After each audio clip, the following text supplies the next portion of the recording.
आए online trading का एक अजीब व गरीब ऑप्शन आपको बताऊंगा, मज़ा आएगा सुनेंगे। फॉरेक्स की फील्ड के अंदर एक ऑप्शन है, उसको हम लोग बोलते हैं ट्रेलिंग स्टॉप। ट्रेलिंग स्टॉप ऐसा ऑप्शन है जो जब एक्टिव हो जाता है तो उसके बाद कभी भी उस ट्रेडर को नुकसान नहीं होता, अगर मार्केट में बड़ी स्लिपें या बड़ी न्यूज़ ना आ जाए। उसके अंदर भी 19-20 का होता है।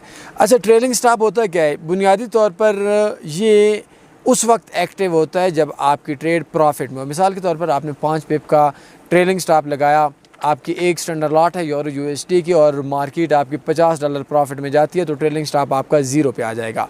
मार्केट पीछे जाती है, ट्रेलिंग स्टॉप पीछे चला जाएगा। जब भी मार्केट 5 पिप वापस आएगी मार्केट के अंदर, वो ट्रेड प्रॉफिट के अंदर क्लोज हो जाएगी।